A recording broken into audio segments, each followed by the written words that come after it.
భారతదేశం భవిష్యత్తు ఎటుపోతోంది? ఆంధ్ర, తెలంగాణ అప్పుల ఊబిలో కూరుకుపోతున్నాయా? సహజ వనరుల్ని పందికొక్కుల్లా మేస్తున్న అవినీతి నాయకులు ఎవరు? చూస్తూనే ఉండండి ఆధాన్ మెగా డిబేట్.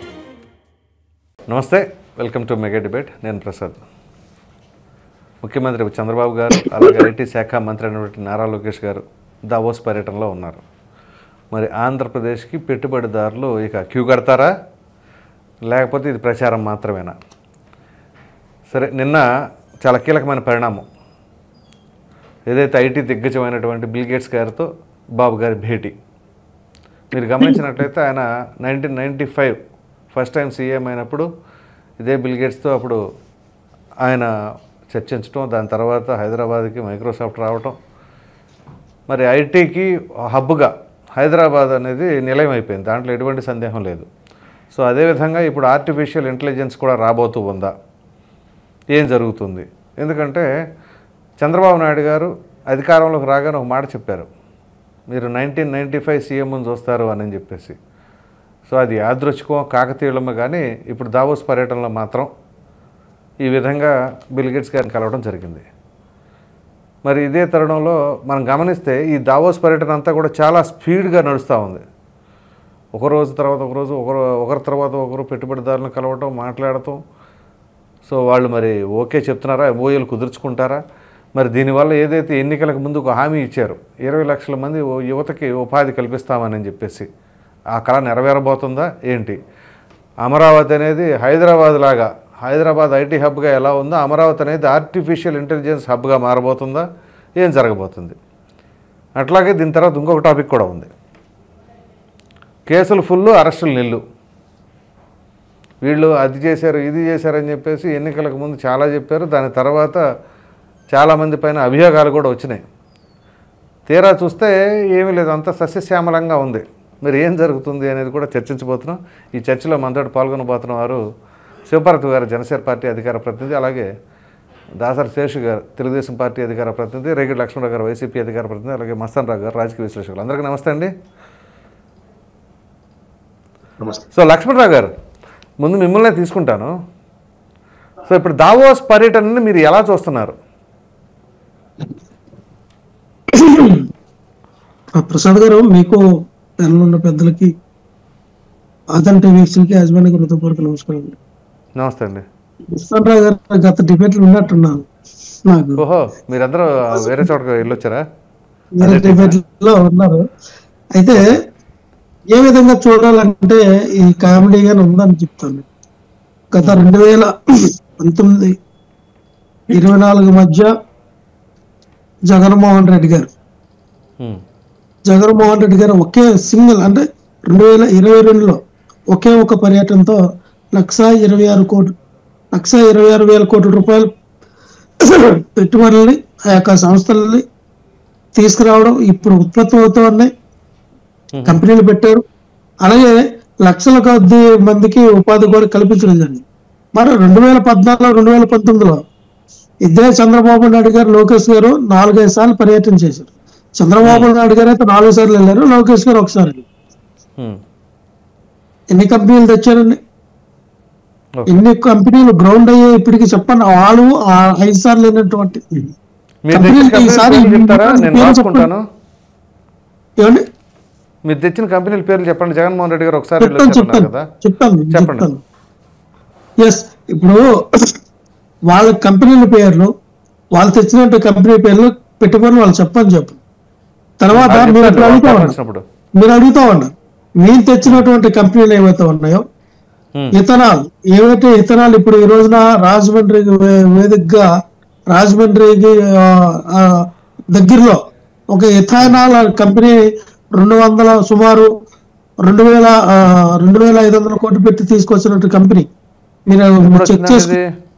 2022లోనే జగన్మోహన్ రెడ్డి గారి ప్రతిపాదనలో వచ్చినటువంటి కంపెనీ. అలాగే ఏమండి, సుమారు 5,000 మందికి ఉపాధి కలిగింది. 5,000 మందికి. మరి కర్నూలు ఓరవకాలంలో జరిగినటువంటి ఆ యొక్క సంఘటన మన డిప్యూటీ సీఎం గారు వెళ్ళారో ఆ సందర్శించిన ప్రాజెక్ట్ కూడా మీరు చూసారు. గ్రీన్ గ్రీన్ ఎనర్జీ తాలూకా ప్రాజెక్ట్ అది. సో అలాగే ఆ ఇప్పుడు అరవిందో సంస్థ నుంచి సుమారు 3,500 కోట్లు. అలాగే ఈయన అరబిందో దావోస్ తీసుకొచ్చారా? ఇవన్నీ సార్ దావోస్ లో సార్ వినండి ప్రసాద్ గారు, దావోస్ అంటే ఏంటండి? అక్కడ ప్రపంచ దేశంలో అదే ఇన్వెస్టర్స్ అంతా ఇక్కడ ఉన్న వాళ్ళు ఎక్కడ ఉండిపోరు కదా, దావోస్ పర్యటనలు ఎందుకు చేస్తారు? కరెక్టే. అక్కడ ప్రపంచంలో ఉన్నటువంటి ఇన్వెస్టర్స్ అందరూ కూడా అక్కడికి వస్తారు. ఏ యొక్క రాష్ట్రంలో ఏ యొక్క రాష్ట్రంలో ఏ పెట్టుబడులు పెట్టాలి, ఏ రకంగా ఆ దేశంలో పెట్టుబడులు పెడితే ఏ రకంగా మన కంపెనీ అభివృద్ధి చెందుతుంది అనే రకాలుగా దావోస్ వెళ్ళి అక్కడ ఉన్నటువంటి ఆ పెద్ద వాళ్ళందరూ కూడా ఆ యొక్క సిట్టింగ్ లో తీసుకోవాల్సిన నిర్ణయాలు తీసుకుంటారు. సో ఈ రోజున ఆదాని గారు ఉన్నారు, ఆదాని గ్రూప్ ఆఫ్ ఇండస్ట్రీ 60,000 కోట్లు పెట్టుబడి, గ్రీన్ అది కూడా గ్రీన్ ఎనర్జీ తాలూకు సోలార్ పవర్ అన్ని ఎవరు తీసుకొచ్చారండి? గ్రౌండ్ లెవెల్ లో లేదా ఇవన్నీ? గ్రౌండ్ లెవెల్ లో లేవా? గ్రౌండ్ లెవెల్ లో నడుస్తలేవా? ఇప్పుడు ఉత్పత్తి జరుగుతలేవా? మీరు ఒక పేరు చెప్పండి అన్న. చంద్రబాబు నాయుడు గారు గతంలో కాదు ఒక నిమిషం మీరే చెప్పండి. 2022లో జగన్మోహన్ రెడ్డి గారు సీఎంగా ఉన్న సమయంలో తీసుకొచ్చినవి ఇవి. అప్పుడు ఐటీ శాఖ మంత్రి ఎవరండి? ఐ థింక్ గుడివాడ అమర్నాథ్ గారు అనుకుంటా. ఇంకెవరున్నారులేండి దానికి ముందే. ఇప్పుడు దివంగత నాయకులు ఒక ఆయన ఉన్నారు, గౌతమ్ రెడ్డి గారు. ఆయన తదనంతరం గుడివాడ అమర్నాథ్ గారినే చేశారు. సో అమర్నాథ్ గారు ఏమేమి తీసుకొచ్చారు ఐటీ మినిస్టర్గా? సార్ గుడివాడ అమర్నాథ్ గారు ఆయన ఏదైతే దావోస్ పర్యటనలకు ఆయన నాకు తెలిసి దావోస్ పర్యటనకు ఒకసారి వెళ్ళినట్టు ఉన్నారు. తర్వాత ఏదో వెదర్ చేంజెస్ వల్ల అని కారణాలు బయటకు వచ్చి వెళ్ళిన తర్వాత వచ్చినటువంటి కంపెనీలు ఏవైతే ఉన్నాయో మరి వైజాగ్ వేదికగా మరి ఆ రోజున తీసుకొచ్చినట్టు మైక్రోసాఫ్ట్ అవనండి, ఇన్ఫోసిస్ లాంటి వైజాగ్ లో మైక్రోసాఫ్ట్ ఎక్కడ ఉందండి? ఇన్ఫోసిస్ వినండి వాటితో ఒప్పందాలు కుదిరినాయి. ఆ రోజున తీసుకున్నటువంటి నిర్ణయాలు అవి. ఆ రోజున మాట్లాడారా? వినండి సార్ ప్రసాద్ గారు, మీరు కంగారు పడితే ఎలాగండి?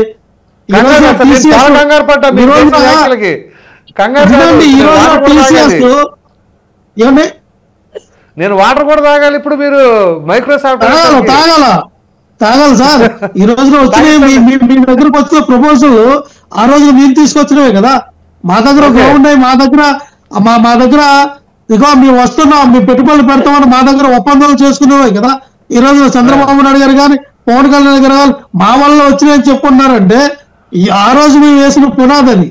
ఆ రోజున మేము వాళ్ళతో చర్చించిన బిల్డింగ్ కట్టేశారు. మీరు బిల్డింగ్లు కూడా కట్టలేదు, మేము వేసిన పునాదాన్ని తీసుకొచ్చిందా ఆ పునాదపై రాళ్ళు పేర్చాలని చూస్తూ ఉన్నారు అంతే. అంత తప్ప మీరు చేసింది ఏమీ లేదు. ప్రసాద్ గారు పబ్లిసిటీ స్టంట్. ఇప్పుడు దావోస్ పర్యటనని ఎలా చూస్తున్నారు? దావోస్ పర్యటన దావత్ కోసం వెళ్ళారండి. ప్రజాస్వామ్యం వృధా చేయడానికి దావత్ చేసుకోవడానికి వెళ్ళారు. అక్కడ దాని తప్ప ఒరిగిందేమీ లేదు. కిందసారి 4 సార్లు వెళ్ళారు, ఏం పీకారు అర్థం కావట్లా. ఇప్పుడు వెళ్ళి ఏం పీకుతారు? వాళ్ళు తీసుకొచ్చింది ప్రజలకి. వినండి సార్ ప్రసాద్ గారు, ప్రజలకి ఏంటంటే రాష్ట్ర రాజకీయాలని వినండి సార్ ప్రసాద్ గారు, రాష్ట్ర రాజకీయాలని పక్కన పెట్టాలి, డైవర్షన్ చేయాలని చెప్పి వాళ్ళు దావోస్ పర్యటన వెళ్ళారు. మన తిరుపతిలో జరిగినటువంటి సంఘటన ఏవైతే చనిపోయినటువంటి సంఘటన కూడా డైవర్ట్ చేయడానికి మధ్యలో పవన్ కళ్యాణ్ గారికి డిప్యూటీ సీఎం నారా లోకేష్ గారికి డిప్యూటీ సీఎం ఇవ్వాలనే నినాదం తీసుకొచ్చారు. ఇవన్నీ కూడా ఏంటంటే డైవర్సిటీ పాలిటిక్స్ లో భాగమే.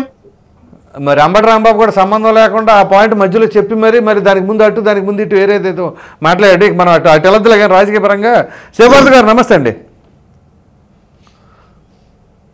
నమస్తే అండి ప్రసాద్ గారు. పొద్దున్నే కామెడీ షో చూపిస్తున్నారు మాకు ప్యానెల్లో ఉన్న సభ్యులకి. అలాగే మీకు సంక్రాంతికి వస్తున్నా లాగుందేంటి? Good morning. ఏంటండి సంక్రాంతికి వస్తున్నా లాగుందేంటి మీకు? ఆయన డాకు మహారాజు, మీరేదో అనుకుంటున్నారు. ఒక్క నిమిషం. సో ఇప్పుడు పవన్ కళ్యాణ్ గారు పదే పదే చెప్పుకొచ్చింది ఏంటి అంటే యువతకి వాళ్ళకి స్కిల్స్ ట్రైనింగ్ ఇప్పించి ఒక ఎంటర్ప్రెన్యూర్గా చేస్తాము, మంచి ఉపాధి లభిస్తుంది అని చెప్పేసి చెప్పారు. చాలా బలంగా నమ్మారు యువత.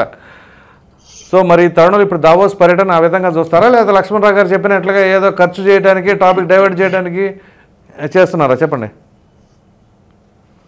దావోస్ పర్యటన ఇప్పుడు ఇది చాలా సీరియస్ గా తమిళనాడు నుంచి మనం ఒక హైయర్ అఫీషియల్ కూడా తీసుకొచ్చారండి. అంటే అతను తమిళనాడులో అతను ఉన్నప్పుడు పెరిపర సంథింగ్, అతని నేమ్ నాకు ఎగ్జాక్ట్ గుర్తు రావట్లేదు. అతను ఉన్నప్పుడు తమిళనాడు గవర్నమెంట్ కి దాదాపు 1,00,000 కోట్లు 1,00,000 కోట్లు పైన పెట్టుబడులు కంపెనీలు తీసుకొచ్చాడు అని చెప్పి అతన్ని మన ఈ గవర్నమెంట్ టీమ్ లో తీసుకోవడం జరిగింది. అట్లాగే ఎక్కడ పాత బిల్ గేట్స్ లాంటి పెద్ద పెద్ద వ్యాపార దిగ్గజాలని కలవడం జరుగుతుంది. మన రాష్ట్రానికి ఉన్న వనరులు ఏంటి, మన సముదాయం ఏంటి, మన ఖనిజ సంపద ఏంటి, మనము ఏ రంగాల్లో ఎట్లా మనము ఇన్ఫ్రాస్ట్రక్చర్ మనం ఇవ్వగలుగుతాం ఆ కంపెనీలకి, మనం వాళ్ళకి ఏ సదుపాయాలు సమకూర్చగలుగుతాం, మన రూపురేఖలు ఏంటి అనేది, ఆంధ్ర రాష్ట్ర విశిష్టత ఏంటి, ఇవన్నీ మనము అక్కడ గ్లోబలైజ్డ్ గా మార్కెటింగ్ చేసుకోవడంలో ఆంధ్రప్రదేశ్ గవర్నమెంట్ చాలా సక్సెస్ అయింది. At the same time Telangana government కూడా వచ్చింది. మన తెలుగు 2 రాష్ట్రాలు పోటీ పడుతున్నాయి ఇప్పుడు వ్యాపార సంస్థల్ని ఎవరు ఎక్కువ ఆకర్షిస్తారనడానికి. ఎక్కువ వనరులకి అవకాశం ఉన్న రాష్ట్రంగా మనది ఉంది అని చెప్పి అక్కడ గ్లోబల్ ప్లాట్ఫామ్ మీద వీళ్ళు ఇచ్చిన ప్రజెంటేషన్స్ తోటి అక్కడ ఉన్న వ్యాపారవేత్తల్ని ఆకర్షించడం జరుగుతుంది. ఇప్పుడు మనకి ఇంకా పర్యటన అవలా, ఇది 2 days లో, జస్ట్ మ్యాటర్ ఆఫ్ 2 days లో జరిగింది ఇది. తర్వాత ఏ కంపెనీలు వస్తాయి, ఎంత పెట్టుబడులు వస్తాయి, ఎన్ని ఉద్యోగాలు కల్పిస్తారు అనే విషయం మీద కూలంకషంగా పబ్లిక్ తెలియజేయడం జరిగింది. ఈ లోపే మనము ఆరాటపడడం అనవసరం. ఖచ్చితంగా మన ఎయిమ్ ఏంటంటే మన యువతకి 20 లక్షల ఉద్యోగాల కల్పనకి కట్టుబడి ఉన్నాం. ఎంత సాధ్యమైతే అంత వెళ్ళినప్పుడల్లా వ్యాపార సంస్థల్ని మన ఆంధ్ర రాష్ట్రంలో పెట్టుబడిదారులుగా మలుచుకొని మనం ఆంధ్ర రాష్ట్రాన్ని తెచ్చుకోగలగడం అనేది ఇక్కడ కీలకమైన అంశం. దానికోసం అన్ని ఏం చేయాలి, ఎలా చేయాలి అనే దాని మీద కసరత్తులు జరిగాయి. ఆ పనిలోనే ఉన్నారు. ఎంత అచీవ్ అవుతారు అనేది ప్రజలకు తెలియజేయడం జరిగింది. ఖచ్చితంగా. సో మాక్సిమం టైం పీరియడ్ ఎంతవరకు పెట్టుకున్నారు యువతకు ఉపాధి కల్పించడానికి? ఇన్ని సంవత్సరాలు, ఒక 2 సంవత్సరాలు కల్పిస్తాం, లేదా సంవత్సరంన్నర కల్పిస్తాం, అట్లా ఏమన్నా సరే ఒక టైం పీరియడ్ పెట్టుకున్నారు, డెడ్ లైన్? ఇంత టైంలోనే చేద్దామని కాదండి. 5 సంవత్సరాల్లో ఎంత వీలైతే అంత, 20 లక్షలనే కాదు, ఇంకా ఎక్కువ కూడా కల్పించగలిగితే ఇంకా మంచిదే కదా. చేస్తూనే ఉంటాం, అది నిరంతర ప్రక్రియ. అదేదో 1 సంవత్సరం లోపు ఉద్యోగాల మీద ఫోకస్ పెడదాం తర్వాత వదిలేద్దాం అని కాదు. ఇక్కడ ప్రతి సంవత్సరం ప్రతి బడ్జెట్ ఇయర్ లో ఎంత ఉద్యోగ కల్పన కోసం మనం కేటాయించాలి, పరిశ్రమలను ఎంత ఎంకరేజ్ చేయాలి. ఎంఎస్ఎంఈలు కూడా ఇప్పుడు చాలా మంది ఆ కార్పొరేషన్ నుంచి కూడా ఎంతో మంది స్మాల్ స్కేల్ ఇండస్ట్రీస్ పెట్టుకుంటున్నారు. ఒక 10 మందికి వాళ్ళొక్కళ్ళే ఉపాధి కాదు, 10 మందికి ఉపాధి కల్పించే ఆత్మనిర్భర భారత్ లో భాగంగా కూడాను చాలా నిధులు ఎంఎస్ఎంఈ కార్పొరేషన్ ద్వారా నంబర్ ఆఫ్ చిన్న చిన్న స్మాల్ స్కేల్ ఇండస్ట్రీస్ మన ఆంధ్ర రాష్ట్రంలో రిజిస్టర్ అయినాయి. అవి కూడా మేము క్లియర్ గా కూడా పబ్లిక్ ప్లాట్ఫామ్ లో పొందుపరచడం జరిగిద్ది. అది త్వరలోనే, ఇంకా కంప్లీట్ అవ్వలేదు కాబట్టి, ఆ ప్రాసెస్ లో ఉంది కాబట్టి. ఇంకొకటి స్కిల్ సెన్సెస్ అనేది జరుగుతుంది ఇప్పుడు. ఖచ్చితంగా నైపుణ్య గణన ఆధారం చేసుకొని యువతకి ఏవేవి మనము నైపుణ్య కేంద్రాలను ఎలా ఏర్పాటు చేయాలి, తద్వారా వాళ్ళకి ఉపాధి అవకాశాలు మెరుగుపరిచేలాగా ఏమి శిక్షణ శిబిరాలు ఏర్పాటు చేయాలి అనేది కూడా, దాని మీద కూడా ఒక అధ్యయనం అనేది జరుగుతుంది. మాక్సిమం 2 years లో 2-3 years 2027 కల్లా మేము అనుకున్న టార్గెట్ రీచ్ అవుతామని 100% నమ్మకం ఉంది. ఇప్పుడు జగన్మోహన్ రెడ్డి గారు లాగా ఏదో విశాఖలో ఒకటి పెట్టారు, అందరూ వాళ్ళు మీరు చేయగలుగుతున్నది చేస్తున్నారు కదా. కూర్చోబెట్టి మేము 13 లక్షల కోట్లు ఎంఓయూలు చేసామని, ఇలాంటి ఫేక్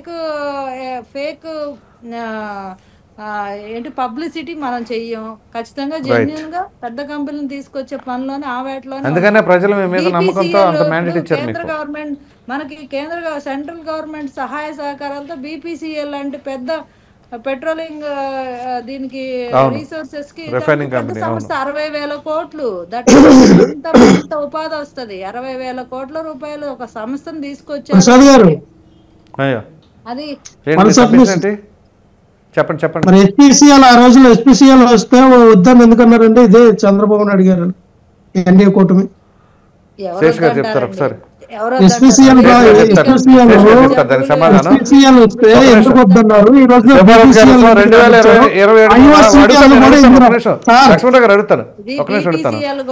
బీపీసీఎల్ కూడా కంప్లీట్ గా కేంద్రం ఇన్వాల్వ్ అయ్యి కేంద్ర సహాయ సహకారాలతో వస్తున్న సంస్థ ఇది. ఎస్పీసీఎల్ కేంద్ర అంటే ఎస్పీసీఎల్ అనేది గవర్నమెంట్ బీపీసీఎల్ అనేది గవర్నమెంట్ హెచ్పీసీఎల్ అక్కడ వాళ్ళు నార్మ్స్ అండ్ కండిషన్స్ ఎస్పీసీఎల్ అనేది గవర్నమెంట్ బీపీసీఎల్ అనేది గవర్నమెంట్. అసలు మీకు రిఫైనరీ గురించి తెలుసా? మీకు రిఫైనరీ గురించి తెలుసా? మీకు ఒక్క నిమిషం చెప్పలేండి, నేను అడుగుతాను. ప్రసాద్ గారు ముందు తెలుసుకోమని చెప్పండి. ఎస్పీసీఎల్ అనేది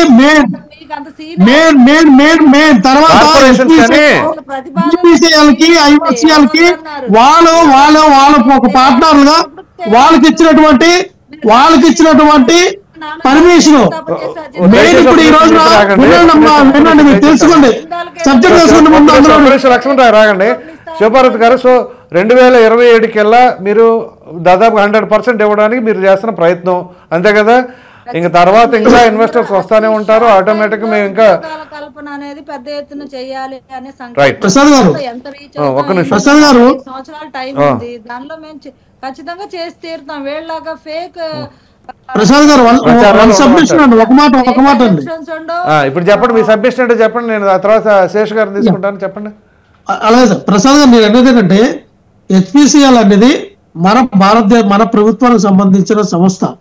అది బీపీసీఎల్ కి ఐఓసీఎల్ కి ఇచ్చినటువంటి పర్మిషన్తో వాళ్ళు ప్రైవేటు రంగానికి హక్కు ఇస్తూ వాళ్ళ యొక్క ప్రోడక్ట్ వాళ్ళు అమ్ముకుంటూ ఉన్నారు.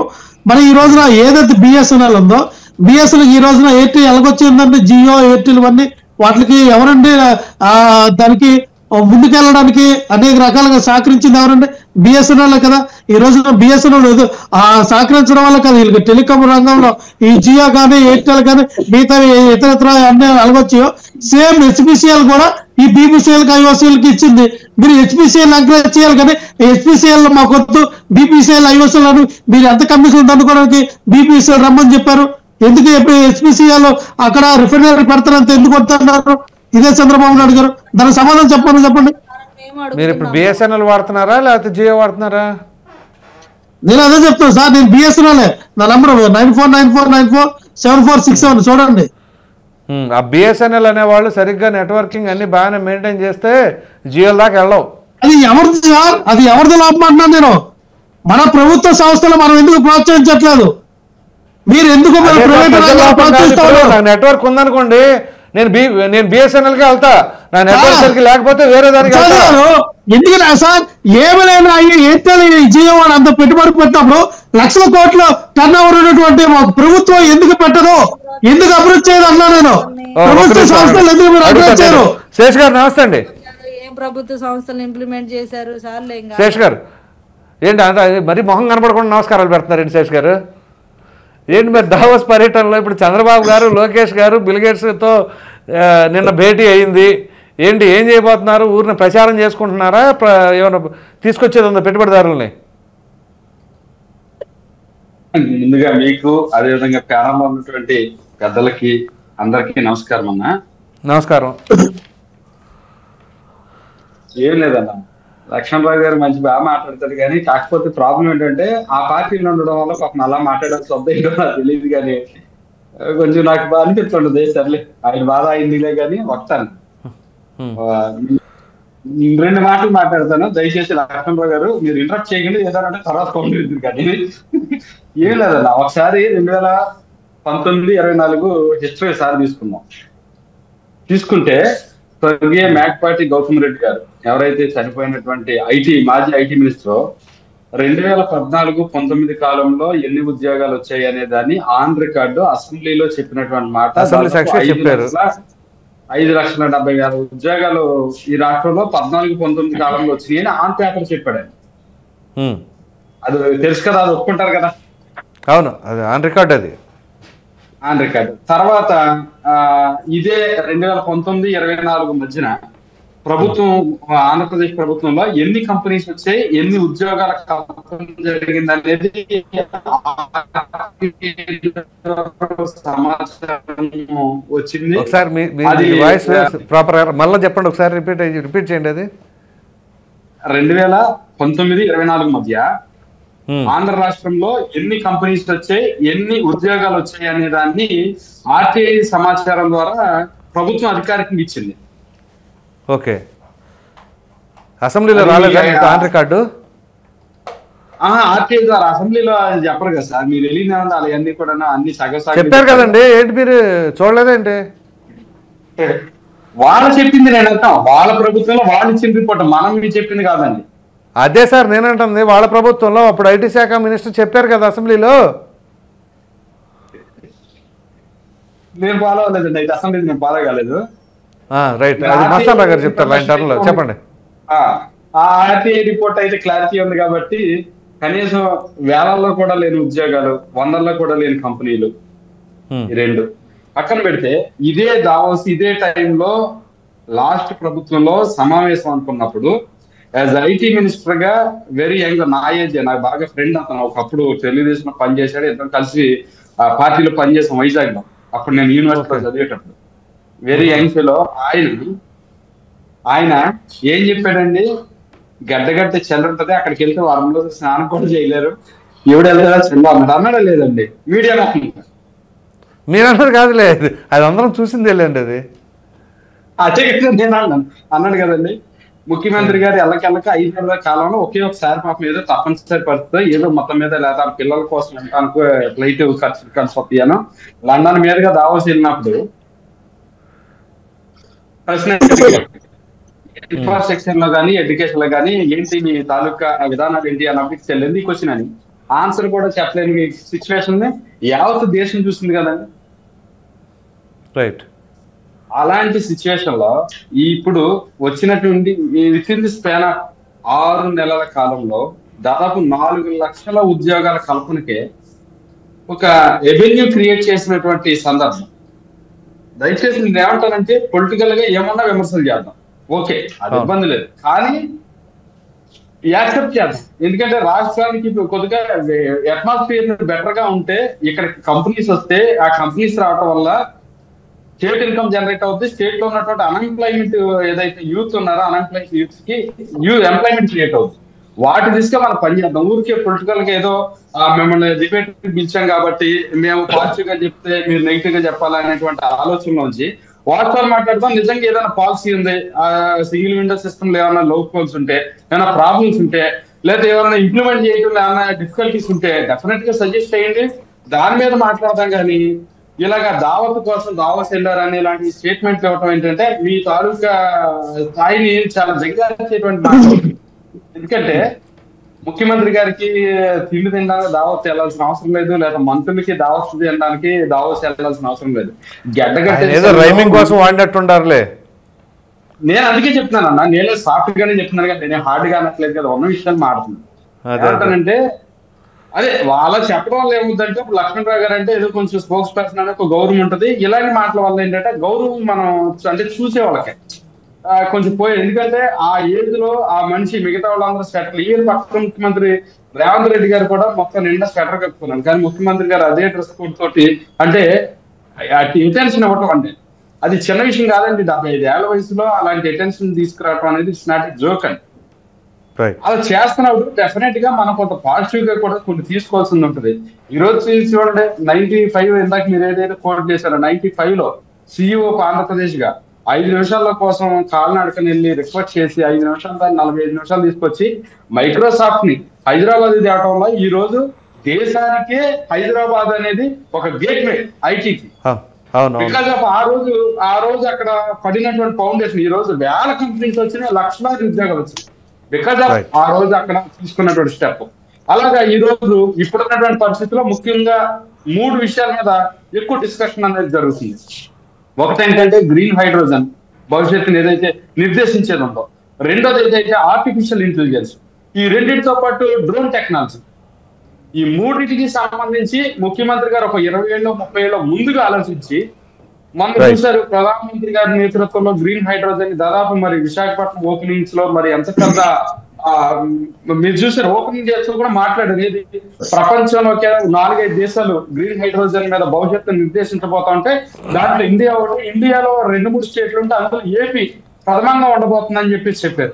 సో ఇలాంటి యాంగిల్లో గ్రీన్ హైడ్రోజన్ సంబంధించి కానీ అదే విధంగా ఏదైతే ఇప్పుడు ఏఐ టెక్నాలజీ ఆర్టిఫిషియల్ ఇంటెలిజెన్స్ అనేది చూస్తా ఉన్నాం. ఇప్పుడే ఎవరెవరు ఎక్కడెక్కడ నుంచి కలిపి సెల్ఫీ తీసుకున్నట్టుగా ఇంకో దాని కానీ అది ఇంకోటి దాని కానీ అన్నట్టుగా రేపొద్దు మీ అవసరం ఉండదు, నా అవసరం కూడా ఉండదు. ఏఐ సరిగ్గా డెవలప్ అయితే మన తాలూకా ఆలోచనతో మన స్క్రీన్ ప్రెజెన్స్ లేకుండా కూడా మన దీంతో న్యూస్ అంతా కూడా నడిచేటువంటి పరిస్థితి. అప్పుడు మా ఉద్యోగాలు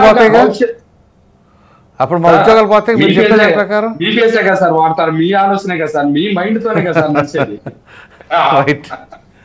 రైట్ మరలా వస్తాను. వస్తాను గారు నమస్తే. నమస్తే అండి. సో చంద్రబాబు నాయుడు గారు లోకేష్ గారి దావోస్ పర్యటనని ఏ విధంగా చూస్తారు? మరి మన లక్ష్మణరావు గారు దావత్ కోసం దావోస్ అంటాడు, ఏదో రైమింగ్ కోసం అన్నట్టుంది, చెప్పండి. ప్యానెల్లో ఉన్న పెద్దలకు ఆదాన్ టీవీ వీక్షకులకు అదేవిధంగా మీకు గుడ్ మార్నింగ్ అండి. నమస్కారం అండి. దావోస్ అనేది 1971లో అక్కడ ఏదైతే వేదిక ఏర్పాటు చేసినప్పుడు ఇంత పెద్ద స్థాయికి ఎదుగుతుందని వాళ్ళు కూడా అనుకున్నారు. ఇప్పుడు దాదాపు 125 దేశాలకు సంబంధించి ఇన్విటేషన్ చదువుతాం, వాటిలో అత్యధిక దేశాలు అటెండ్ అవ్వడం కూడా జరిగింది. అక్కడ ప్రధానంగా ఏంటంటే దావోస్ వెళ్ళిన ఉద్దేశం ఏంటంటే ముందు ఎక్స్చేంజ్ ఆఫ్ వ్యూస్, మన ఏ దేశాల్లో ఏ రాష్ట్రాల్లో ఎలాంటి వనరులు ఉన్నాయి, పరిశ్రమలు పెట్టడానికి ఎలాంటి అవకాశాలు ఉన్నాయి ఒకటి. రెండోది ఏంటంటే ప్రపంచం ఎదుర్కొంటున్న సవాళ్లు ఉంటాయి, పర్యావరణ పరంగా కానీ జనాభా పరంగా కానీ లేదంటే ఇతరత్ర ప్రపంచంలో ఏదైతే సమస్యలు ఉంటాయో వాటికి సంబంధించి కూడా అక్కడ చర్చిస్తారు. అంటే ఆర్థికవేత్తలు ఉంటారు, పర్యావరణవేత్తలు ఉంటారు. వీళ్ళందరూ కూడా ప్రధానంగా వాళ్ళు చర్చించేది ఏంటంటే ప్రపంచం ఎదుర్కొన్న సవాళ్లు, దానికి పరిష్కార మార్గాలు ఏమైనా ఉంటాయా అనేది చర్చిస్తారు. ఇంకో అంశం ఏంటంటే పారిశ్రామికవేత్తలందరినీ కూడా ఒకే చోట చేర్చడం ద్వారా వాళ్ళకి ఆయా ప్రాంతాల్లో ఉన్న అవకాశాలు, పరిశ్రమలు కానీ పెట్టుబడులు కానీ పెడితే ఎట్లా లాభదాయకంగా ఉంటాయనేది మన నుంచి వెళ్ళే ఇప్పుడు మన ముఖ్యమంత్రి గారు కావచ్చు, మన భారతదేశం నుంచి ఫడ్నవీస్ గారు కానీ చాలా మంది, రేవంత్ రెడ్డి గారు కానీ అందరూ వెళ్ళారు. అదేవిధంగా మన అశ్విని వైష్ణవ్ గారు కూడా వెళ్ళారు. సో వీళ్ళందరూ వెళ్తాం ఏంటంటే భారతదేశంలో పెట్టుబడులు పెడితే ఏ విధంగా మీకు లాభదాయకంగా ఉంటది, సురక్షితంగా ఉంటది, తక్కువ రేటుకి మానవ వనరులు లభిస్తాయి, అదేవిధంగా తక్కువకి సంబంధించి ల్యాండ్ ఎక్విజిషన్ కానీ లేదంటే శాంతి భద్రతల పరంగా కానీ ఎలా అనుకూలంగా ఉంటుంది అనేది వాళ్ళందరికీ చెప్పే పరిస్థితి ఉంటుంది. అంతేగాని అక్కడ వాళ్ళందరూ సూట్ కేసులో డబ్బులు పెట్టుకొని కూర్చొని ఉంటే మన వాళ్ళు వెళ్ళగానే మన రాష్ట్రాలకు ఆ సూట్ కేసులు తీసుకొని వచ్చేసి రావటం అనేది కాదు. ముందు మనం ఒక వ్యూ పాయింట్స్ మన దగ్గర ఉన్నప్పుడు మనమే ఉన్నాం. ఎగ్జాంపుల్ గా మన ఆంధ్రప్రదేశ్ తీసుకుంటే మనకి ఇక్కడ వ్యవసాయ ఆధారిత రాష్ట్రము, అదేవిధంగా విద్యుత్ పరంగా అత్యధికంగా వినియోగిస్తూ ఉంటాం మనం దేశంలోనే విద్యుత్ వినియోగ పరంగా. సో మనం వనరులకు సంబంధించి చూస్తే బొగ్గు అయిపోతూ ఉంటుంది. ఐడల్ ప్రాజెక్టులు అనేవి వాటర్ ఉన్నప్పుడే విద్యుత్ ఉత్పాదన అనేది జరుగుతుంది. అదేవిధంగా బొగ్గు అయిపోయింది అనుకోండి ఇబ్బందులు వస్తాయి. అంటే గ్రీన్ ఎనర్జీ కానీ సోలార్కి సంబంధించి కానీ ఇక్కడ ఎట్లా ఎంత మేర అంటే ఇప్పుడున్న 5 కోట్ల మంది జనాభాకి దాదాపు 1,80,00,000 దాకా కుటుంబాలు ఉన్నాయి మనకి, 2 కోట్ల దాకా. ఈ కుటుంబాలకి మార్కెటింగ్ ఎలా జరుగుతుంది, ఇక్కడ విద్యుత్ ప్రాజెక్టులు పెడితే ఏ విధంగా ఉంటుంది. సో ఆ విధంగా నదీ తీర ప్రాంతం 927 కిలోమీటర్ల మేర ఉంది. ఈ పోర్టులో అభివృద్ధి ఉంటుంది. అదేవిధంగా మనకి అక్కడ హెచ్పిసిఎల్ అంటే ఆయిల్ రిఫైనరీస్, ఆయిల్ నిక్షేపాలు ఉన్నాయి. అదేవిధంగా విశాఖపట్నం చూసుకుంటే ఏ విధంగా ఉపాధికి సంబంధించి ఆంధ్రప్రదేశ్ సంబంధించి ఆర్థిక రాజధానిగా ఏ విధంగా డెవలప్ చేస్తున్నాము.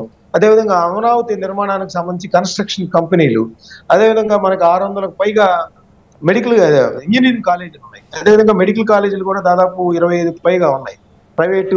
ఇప్పుడు మీ అంచనా ప్రకారం ఒక్క నిమిషం ఇవన్నీ వివరించారు. ఇవాళ ఇవాళ చూసినట్లయితే మన చంద్రబాబు నాయుడు గారు కాన్సన్ట్రేషన్ అంతా కూడా ప్రపంచ ప్రఖ్యాత కంపెనీలు, మేము ఏ విధంగా ఆంధ్రప్రదేశ్లో మీరు వస్తే గనక మౌలిక సదుపాయాలు కల్పిస్తాము, రాయితీలు ఇస్తాము అనే విధంగా ఆయన చేసిన పరిస్థితి ఉంది. వాళ్ళందరూ కూడా ఎక్స్ప్లెయిన్ చేసిన పరిస్థితి ఉంది. నిన్న చూసినట్లయితే మెర్సిక్ కంపెనీ అని సముద్ర రవాణా రంగంలో చాలా ప్రపంచ ప్రఖ్యాతిగాంచిన సంస్థ అన్నమాట. సో దానికి సంబంధించి అదేవిధంగా ఇవాళ చూసినట్లయితే 40 దేశాల్లో మైక్రోసాఫ్ట్ కి సంబంధించి బిజినెస్ ఉందండి. 40 దేశాల్లో మైక్రోసాఫ్ట్ కి సంబంధించి బిల్ గేట్స్ గారిని, అదేవిధంగా గూగుల్ క్లౌడ్ కి సంబంధించి సిఇఓ ఆయన కురియన్ గారిని. సో ఇలాగా అందరినీ కలుస్తా వస్తున్న పరిస్థితి, వాళ్ళందరికీ వివరిస్తా ఉన్నారు మీరు ఈ విధంగా రావడం. మనం అమరావతిలో ఒక నైపుణ్యాభివృద్ధి సంస్థ, అంతర్జాతీయంగా ఉన్న ఎక్స్చేంజ్ అంటే ఆర్టిఫిషియల్ ఇంటెలిజెన్స్ కి సంబంధించి మనం ఒక సెంటర్, గ్లోబల్ సెంటర్ పెట్టబోతా ఉన్నాం. ఏది టాటా వాళ్ళ సహకారం. సో వీటికి సంబంధించి మీరు వచ్చినట్లే సలహాలు సూచనలు మీరు ప్రభుత్వ పరంగా ఇక్కడ మీరు ఎస్టాబ్లిష్ చేస్తే మీ సెంటర్లని ఏ విధంగా మేము సహకారం అందిస్తాము అనేది ఆయన ఎక్స్ప్లెయిన్ చేసిన పరిస్థితి కూడా ఉంది. మనం చూసినట్లయితే నిన్న భారత్ ఫోర్జ్, అదేవిధంగా master card health care, ZF Foxconn, Cisco, Uber, DHL, French software వీటికి సంబంధించిన సంస్థలను కలిశారు ఇవాళ. అంటే ఫస్ట్ రోజు అది. రెండో రోజు చూసినట్టయితే WTC global, Hitachi, Wipro, spider, WF health care, access health care, Singapore university. So వీటికి సంబంధించి మన మంత్రుల బృందం ఏదైతే లోకేష్ గారి ఆధ్వర్యంలో టీజీ భరత్ గారు కొంతమందిని కలుస్తా ఉన్నారు. చంద్రబాబు నాయుడు గారు చూస్తే మైక్రోసాఫ్ట్ అధినేతలను కానీ లేదంటే గూగుల్ క్లౌడ్ వాళ్ళకి సంబంధించి కానీ కలుస్తున్న పరిస్థితి. ఇక్కడ ఆంధ్రప్రదేశ్ పెట్టుబడులకు స్వర్గధామంగా ఏ విధంగా తయారు చేశాము, మీరు వస్తే సింగిల్ విండో కింద మేము ఏ విధంగా స్థలాలు కేటాయిస్తాము, నిబంధనలు వేధించకుండా ఏ విధంగా మీ అందరికీ కూడా ఉంటుంది. మీరు మాకు చేయాల్సిందల్లా మా యువతకి ఉపాధి కల్పించడం, మా రాష్ట్ర పురోభివృద్ధికి మీరు తోడ్పడటం అనేది చక్కగా ఎక్స్ప్లెయిన్ చేస్తున్న పరిస్థితి. ఇప్పుడు మనం ఇంకా ఆరోపణల సంగతికి వద్దాం. 2014-19 మధ్య చంద్రబాబు నాయుడు గారు 5 సార్లు వెళ్ళారు. అదేవిధంగా 2019-24 మధ్య జగన్మోహన్ రెడ్డి గారు ఒకసారి వెళ్ళారు. అవి ఎన్ని వచ్చాయి, ఎన్ని ఎస్టాబ్లిష్ అయ్యాయి, ఎన్ని గ్రౌండ్ అయ్యాయి అనేది కనుక కూడా మనం ఎక్స్ప్లెయిన్ చేసిన దానిలో కనీసం మనం ఎవరైతే సంస్థలకు ఎక్స్ప్లెయిన్ చేసామో దానిలో 15-20% పరిశ్రమలు స్థాపించినా కూడా సరిపోతుంది. పెద్ద 100కి 100 ఇక్కడ వస్తాయి అనేది ఆశించట్లేదు. ఇక ఇందాక చెప్పిన మైక్రోసాఫ్ట్ అనేది అసలు విశాఖపట్నంలో లేదండి. విశాఖపట్నంలో లేదు. మన దగ్గర చూస్తే ఇండియాలో అహ్మదాబాదు, బెంగళూరు, చెన్నై, గురుగాం, న్యూఢిల్లీ, హైదరాబాద్, కోల్కతా, ముంబై, పూణే, నోయిడా వీటిలన్నిటిలో కూడా మైక్రోసాఫ్ట్ అతిపెద్ద కేంద్రం వచ్చేసి హైదరాబాద్ లో ఉంది. అంటే ఇందాక లక్ష్మణరావు గారు దానికి వివరించారు, మీరు అడిగారు కాబట్టి. సో ఈ విధంగా మనం చూసినట్లయితే మనకి తీర ప్రాంతం కానీ, అగ్రికల్చర్ కానీ, గ్రీన్ ఎనర్జీకి సంబంధించి కానీ, ఆర్టిఫిషియల్ ఇంటెలిజెన్స్ సంబంధించి కానీ మనకి పెట్టుబడులు ఇన్వైట్ చేస్తా ఉన్నాం. దానికి సానుకూలత వ్యక్తం చేస్తా ఉన్నారు. 1995లో చంద్రబాబు నాయుడు గారు బిల్ గేట్స్ ని ఆహ్వానించినప్పుడు హైదరాబాద్ లో ఆయన ఎస్టాబ్లిష్ చేసి ఈ రోజు అతిపెద్ద, వాషింగ్టన్ తర్వాత పెద్దది ప్రపంచంలోనే హైదరాబాద్ లోనే ఉంది వాళ్ళకి. సో ఆ విధంగా తీసుకొచ్చారు. ఇప్పుడు ఆర్టిఫిషియల్ ఇంటెలిజెన్స్ కి సంబంధించి టెక్నాలజీ పరంగా డెవలప్ అవుతుంది కాబట్టి బిల్ గేట్స్ ని ఆ విధంగా ఆర్టిఫిషియల్ ఇంటెలిజెన్స్, అప్పట్లో ఐటీ మీరు మాకు ప్రాధాన్యత ఇచ్చారు, ఇప్పుడు ఆర్టిఫిషియల్ ఇంటెలిజెన్స్ సంబంధించి మైక్రోసాఫ్ట్ ఇక్కడికి వచ్చినట్టే మా ఆంధ్రప్రదేశ్ కి, మా యువతకు కూడా ఎంతో ఉపయోగంగా ఉంటుందని చెప్తా ఉన్నారు. మరో విధంగా పర్యావరణ పరంగా గ్రీన్ ఎనర్జీకి సంబంధించి, ఎలక్ట్రిఫికేషన్, ఎలక్ట్రికల్ ఉత్పత్తులకు సంబంధించి, అదేవిధంగా సోలార్ ఉత్పత్తులకు సంబంధించి, సముద్రయాన రంగంలో రవాణా రంగానికి సంబంధించి, అదేవిధంగా టూరిజానికి సంబంధించి, ఆర్గానిక్ వ్యవసాయానికి సంబంధించి ఇవన్నీ కూడా పెట్టుబడులు ఆహ్వానిస్తున్నాను. మనం ఎంత సానుకూల దృక్పథంతో చూడాలంటే ఇప్పుడు మన భారతదేశం నుంచి దాదాపు తమిళనాడు, కర్ణాటక, తెలంగాణ, మహారాష్ట్ర కొన్ని రాష్ట్రాలకు సంబంధించి వెళ్ళారు. అక్కడంతా కూడా మీరందరూ భారతదేశంలో అంటే మనకి భిన్నత్వంలో ఏకత్వం ఎట్లాగో అదేవిధంగా అన్ని రాష్ట్రాల వాళ్ళు వెళ్ళి అక్కడ నిన్న ఒక మీటింగ్ కూడా పెట్టుకున్నారు. చంద్రబాబు నాయుడు గారు వాళ్ళ ఉద్దేశించి కూడా ఇక్కడ ఐక్య భారత్ ఎలా కనిపిస్తుంది అనేది కూడా సందేశం ఇచ్చారు. సో భారత్ ప్రపంచంలో ప్రబల శక్తిగా మారుతుందనడానికి అక్కడ ఉన్న ఈ 100కు పైగా దేశాలు వాళ్ళ అటెండ్ అయ్యారు. వాళ్ళందరికీ కూడా ఆ ప్రొజెక్షన్ ఇచ్చారు. ఇండియాలో కనుక పెట్టుబడులు పెడితే ఏ విధంగా మీకు సానుకూలంగా ఉంటుంది, ఎట్లా లాభదాయకంగా ఉంటుంది అనేది ఎక్స్ప్లెయిన్ చేశారు. వాళ్ళందరిలో కూడా ఎక్కువ మంది ఇక్కడికి వచ్చి పరిశ్రమలు పెడతారనే విధంగా ఆలోచనలు సాగితే మంచిది. ఎందుకంటే మనకి ఇక్కడ రాజకీయంగా ఎత్తులు పై ఎత్తులు లేకపోతే కొన్ని ఆరోపణలు అవన్నీ ఎప్పుడు ఉండేవే సార్. పెట్టుబడి అనేది మాత్రం ఖచ్చితంగా ప్రజలకు అవసరం. అది ఆ ఉద్దేశంతో. అంటే ఇంకోటి కూడా అండి, యాక్చువల్ గా నిన్న 4 కంపెనీలు చెప్పారు లక్ష్మణరావు గారు. ఆ 4 కంపెనీలు కూడా మన ఇండియాకి సంబంధించినవి, ఇండియాలో కూడా కుదుర్చుకోవచ్చు. కానీ అక్కడ గ్లోబల్ సమ్మిట్ పరంగా అది కూడా మంచిదే, అక్కడైనా కలుస్తారు కాబట్టి మంచిదే. కానీ అనేది విదేశీ పెట్టుబడులు ఏమీ రాలేదనేది ఒకటి. రెండోది జగన్మోహన్ రెడ్డి గారి ప్రభుత్వం ఏంటంటే దావోస్ వెళ్ళటం కంటే విశాఖలోనే మేము గ్లోబల్ ఇన్వెస్టర్ సమిట్ ద్వారా సమ్మిట్ 352 MOUలు కుదుర్చుకున్నామని చెప్పేసి 20 లక్షల మందికి ఉపాధి కల్పిస్తామని చెప్పారు. దానిలో గ్రౌండ్ అయిన ఏంటి, ఎలా వాళ్ళు ఫెయిల్ అయ్యారు లేకపోతే విజయం సాధించారు, వాటిని కూడా వాళ్ళు వివరిస్తే బాగుండేది. దావోస్ మీద నిజంగా విజయం సాధించినా చెప్పుకోవాలిగా, ప్రజలకి చెప్పుకోకపోతే ఎలా తెలుస్తుంది అది? రైట్, ఒక్క నిమిషం అండి. ఇక మనం ఏదైతే కేసులు ఫుల్, అరెస్టులు నిల్లు ఏంటి అంటే, ఎన్నికలకు ముందేమో ఇక్కడ అవినీతి జరిగింది, అక్కడ అవినీతి జరిగిందని చాలా చెప్తా ఉన్నారు. శేష్ గారు అప్పుడే తలపట్టుకున్నారు ఈ పాయింట్ రేస్ చేసేసరికి. సో ఏంటి అంటే, ఇక్కడ నిజంగా ప్రజలకి చెప్పాలి కదా, మరి చెప్పారు. చెప్పిన తర్వాత ఇక్కడ ఆచరణలో ఎందుకు సాధ్యపడట్లేదు అంటే బోగస్ కేసులు అనే అవకాశం కూడా ఉంది. సో మరి దీనిపైన మనం చర్చిద్దాం. శివభారత్ గారు, సో గత ప్రభుత్వంలో ఇన్ని అవినీతులు జరిగినాయి, అన్ని అక్రమాలు జరిగినాయి, అక్కడ ఎంత జరిగింది అని చెప్పేసి స్వయాన మీ నాయకుడే అప్పట్లో చెప్పడం జరిగింది వారాహయాత్ర సందర్భంగా. మరి ఏంటి ఆ అవినీతులన్నీ కూడా ఎక్కడైనా బయట పెట్టారా? మరి అది ఆ రేషన్ కుంభకోణానికి సంబంధించి ఏమైంది, దాని స్టేటస్ ఏమైందండి? విచారణ జరుగుతుందండి. బయట పెట్టాం, రేషన్ బియ్యం పట్టుకున్నాం, షిప్ లో నుంచి రేషన్ బియ్యాన్ని తీసాం బయటికి అన్నారు. సీజ్ ద షిప్ అన్నారు. అవును, అందులో 1000 టన్నులు రైస్ తీసాం కదా బయటికి, అన్లోడ్ చేసి ఓకే, అదే నేను అంటుంది. కేసులు అయితే ఉన్నాయి, అరెస్టులు అయితే కనపడలేదని. ఉంటాయి, విచారణలో ఉంటాయి, జరుగుతున్నాయి. అప్పుడు ఇమీడియట్ గా ఏదో సినిమా కాదు చిటికేస్తే లోపల వేయడానికి, దానికి కావాల్సిన ఆధారాలన్నీ ఇప్పుడు ఏం జగన్మోహన్ రెడ్డి గారు ట్రిపుల్ ఆర్ ఎత్తినట్టు మిడ్ నైట్ ఎత్తమంటే కష్టం. మనం అలాంటి ఎత్తమనట్లేదండి, నిరూపించండి, ప్రజలకు చూపించాలి కదా. ఆయన నైట్ ఎత్తుకొచ్చి అట్లాంటి ట్రీట్మెంట్స్ ఏమైనా ఎక్స్పెక్ట్ చేస్తున్నారో అలాంటి ఎక్స్పెక్ట్ చేయమాకండి కూటమి ప్రభుత్వం నుంచి. అలాంటి కక్షపూరితమైన చర్యలు అయితే చేయరు. ఏదైనా న్యాయబద్ధంగా విచారణ జరిగిద్ది, ఆధారాలతోటి వాళ్ళని ఖచ్చితంగా అవినీతి బకాసురులను ఎవరిని వదిలిపెట్టే ప్రసక్తి అయితే లేదు. విచారణ జరపండి కానీ జాప్యం చేయకండి. సరస్వతి భూములు ఇప్పుడు 24 ఎకరాలు ఏవైతే ప్రభుత్వ భూములు ఉన్నాయన్నారో దాన్ని రిజిస్ట్రేషన్ క్యాన్సిల్ చేశారు. అట్లాగే ఇంకా ఉన్న 1200 ఎకరాల్లో ఎంత భూమి వీళ్ళు పట్టా భూమిగా మార్చి వీళ్ళు తీసుకున్నారు, గవర్నమెంట్ భూమిని పట్టా భూమిగా ఎంత మారింది, నెక్స్ట్ మీకేస్తా లక్ష్మణ్ గారు, ఎలా మారింది ఏంటి, దాని మీద విచారణ జరిగిద్ది ఖచ్చితంగా. దాన్ని అంత ఈజీగా అప్పుడే అవ్వలేదు. అంతా విచారణ అయిపోయాక ఎఫ్ఐఆర్లు ఫైల్ అవుతాయి, ఎవరున్నారు దోషులు, ఖచ్చితంగా వాళ్ళ మీద కేసులు అయితే నమోదు చేయడం జరిగిద్ది. ఇంకా ఇప్పుడు మీరు అన్నట్టు సివిల్ సప్లైస్ లో పీడిఎస్ రైస్ కానీ ఇంకా మిగతా విషయాల్లో కానీ పౌర సరఫరాకు సంబంధించిన వివిధ అంశాలలో కానీ మొత్తానికి వాటి మీద కూడా ఉన్నాయి. ప్రాథమిక దశలో విచారణ అయితే జరుగుతుంది, చాలా సీరియస్ గా ఆధారాల సేకరణ జరుగుతుంది. ఇంకా అట్లాగే ఎర్రచందనం స్మగ్లర్స్ మీద కూడా అది కూడా మీ శాఖే కదా, అటవీ శాఖ. ఫ్రీజ్ అయినట్టుండారు, తనకు కాల్ వచ్చిందంటే. సారీ అండి, నాకు పవర్ పోవడం వల్ల కొంచెం ఇంటరప్షన్ వచ్చింది. ఏవైతే ఇప్పుడు ఎర్రచందనం స్మగ్లర్స్ ఉన్నారో దాని మీద కూడా పెద్ద ఎత్తున దృష్టి సాధించడం జరుగుతుంది. అటవీ శాఖ అధికారులు వాళ్ళు కూడా కంప్లీట్ గా దాని మీదే ఉన్నాం. కాకపోతే ఇక్కడ ఏంటంటే ఇమీడియట్ గా చెప్పింది వెంటనే ఏదో జరిగిపోతుంది అని ప్రజలను మభ్యపెట్టే వాతావరణం అయితే మేము తీసుకోం. కంప్లీట్ గా ఆధారాలతోటి దోషుల్ని న్యాయబద్ధంగానే మేము వెళ్తాం. సో దానికి మహిళల మిస్సింగ్ కేసు ఏమైందండి? 30,000 మంది మహిళలు మిస్ అయ్యారని చెప్పేసి అప్పట్లో అన్నారు కదా.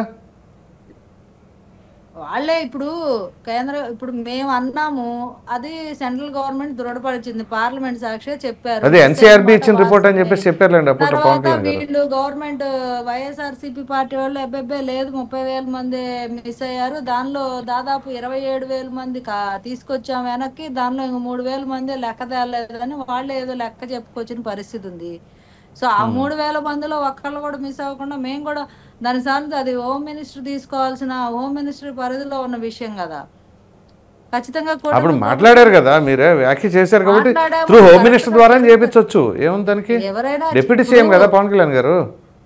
ఇప్పుడు ఎవరి శాఖకు సంబంధించిన వాళ్ళు చేస్తున్నారండి. ఇప్పుడు 3,000 మంది మహిళలు అన్నారు, ఇప్పుడు వాళ్ళు చెప్పిన లెక్క ప్రకారం 3,000 మంది తేలలేదు. వాళ్ళు ఎక్కడున్నారు ఏంటి వాటి మీద ఉంటది. పోలీసు యంత్రాంగం అయితే ఎప్పుడు నిరంతరం వాళ్ళు చేయాల్సింది వాళ్ళు చేస్తున్నారు. ఎప్పుడైతే మనకి దానిలో ఏంటి ప్రోగ్రెస్ కనపడుతుందో అది ప్రజల ముందు పెడతారు ఖచ్చితంగా. రైట్. ప్రాసెస్ లో ఉన్నది కంప్లీట్ అవ్వంది తీసుకొచ్చి ఇది ఏమైంది అదేమైంది అంటే చిటికేస్తే అన్ని అయిపోవు కదా, ఉన్నదే అదే చిటికేస్తే కాదు కదా, దాని స్టేటస్ ఏంటనేది కూడా ప్రజలకు తెలియచేయాలి కదా, అందు గురించి అడిగాను నేను. 5 ఏళ్లలో ఎక్కడ అవినీతి జరగలేదు చెప్పండి, అన్నిట్లో అవినీతే ఉంది, ఉన్నది వాళ్లే. పోలీస్ యంత్రాంగం ఎంత ఉందండి తిప్పి కొడితే, అన్ని వాళ్లే చేయాలి. మళ్ళీ గవర్నమెంట్ రన్ చేయడంలో వాళ్ళ పాత్ర ఉంటది. మళ్ళీ ఇవి చూసుకుంటా అవన్నీ చేయాలంటే మనం అర్జెంట్ గా పోలీస్ యంత్రాంగాన్ని రిక్రూట్ చేసుకోవాలి, ఎక్కువ మంది ఖాళీ పోస్టుల్ని భర్తీ చేసే పనిలో కూడా ఉన్నారు. రైట్. లక్ష్మణరావు గారు, సో మీ హయాంలో చాలా జరిగినాయి అని చెప్పేసి ఇప్పుడు కేసులు ఉన్నాయి. ఆ కేసులకు సంబంధించి ఏంటి పరిస్థితి ఇప్పుడు? మరి మీరేమంటారు? కక్షపూరితంగా పెట్టారంటారా, ఆధారాలు లేవంటారా ఏంటి? ప్రసాద్ గారు, ఇవన్నీ ఆడలకు మద్దతు ధర వేసారు కానీ నిజంగానే వాళ్ళకి ఏదైనా చిన్న అవకాశం జరిగితే ఊరుకుంటారంటే ఏమి లేకపోతేనే ముప్పలు పెట్టి 3 చెరువులు నీళ్ళు తాగిపెట్టే కార్యక్రమాలు చేస్తూ ఉన్నారు. కానీ ఖచ్చితంగా వీళ్ళకి చిన్న ఆధారం దొరికినా ఎవరినైనా ఊరుకుంటారా, ఉపేక్షిస్తారా? కానీ ఎటువంటి అవినీతి కానీ అన్యాయాలు అవినీతి జరగలేదు కాబట్టి ఐపీఎస్ కూడా ఉపేక్షించలేదుగా, మరి వాళ్ళు సస్పెండ్ అయ్యారుగా. ఎవరు? ఐపీఎస్ అండి, ఐపీఎస్ 3 ఐపీఎస్ సస్పెండ్ అయ్యారు కదా కాదంబరి జత్వాని కేసులో. సార్ 3 ఐపీఎస్ ఎందుకు వాంటెడ్ గా సస్పెండ్ చేశారు కదా, అది కక్షపూరితమైనటువంటి, అది వాంటెడ్, అది క్రిస్టల్ క్లియర్ గా కనబడతా ఉంది. ఎవరో ఎక్కడి నుంచో ముంబై నటిని తీసుకొచ్చి డ్రామాలు వేశారు, ఆ డ్రామా సాగినంతకాలం సాగింది. ఇప్పుడు ఏం చేస్తుంది ఆవిడ, వీళ్ళు ఏం చేస్తున్నారు, వీళ్ళు ఏదో తూతూ మంత్రంగా వాంటెడ్ గా వాళ్ళు చేయాలి కాబట్టి చేశారు. సో జిందాల్ కి జగన్మోహన్ రెడ్డి గారికి ఎటువంటి సంబంధం లేదు, ఏమీ లేవు. ఏ దానికి కనెక్షన్ వీళ్ళు కావాలని పెట్టుకున్నారు. సార్ ప్రసాద్ గారు, ఒక ఇల్లు స్థలం మీకే లాస్ట్ మీరే సమాధానం చెప్పాలి, మీరే పెద్ద మనిషి అందరికంటే. ప్రసాద్ గారు, ఒక ఇల్లు స్థలము ఒక అపార్ట్మెంట్ మనం కొనేటప్పుడు లింక్ డాక్యుమెంట్లు ఉంటాయి. ఆ అపార్ట్మెంట్ ఎవరికి అమ్మారు, ఆ గతంలో ఎవరికి అమ్మారు, ఆ గతంలో ఎవరికి అమ్మారు, లేకపోతే స్థలం ఎవరిది, ఆ గతంలో ఎవరిది అని ఒక లింక్ డాక్యుమెంట్లు ఉన్నట్టుగా ఇది లింక్ చేయాలని చూసారు జగన్మోహన్ రెడ్డి గారికి. ఇంకా వీళ్ళు ఏం చేశారంటే వినండి ప్రసాద్ గారు, శివపార్వతి గారు అంటా ఉన్నారు, పవన్ కళ్యాణ్ గారు ఆ సరస్వతి భూములు మీద పంపించారు, అక్కడ government land ST assign land భూములు కూడా, అదే అసైన్ ల్యాండ్ భూమ్స్ ఈ రిజిస్ట్రేషన్ నుంచి రద్దు చేశారని. అది జగన్మోహన్ రెడ్డి గారికి ఒకటిగా వర్తిస్తుందా, అందరికి వర్తిస్తుందా? వీళ్ళు పార్టీ ఆఫీస్ వినమ్మా తలతాకు తెలియని మాట్లాడతారు. గవర్నమెంట్ ద్వారా వినండి, ప్రతి దాంట్లో ఏం తెలుసు మాట్లాడతారు.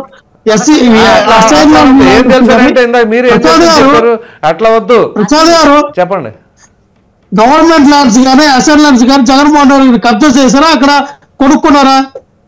గవర్నమెంట్ అమ్మిందా, లేకపోతే జగన్మోహన్ రెడ్డి గారు కబ్జా చేసుకుని తీసుకున్నారా?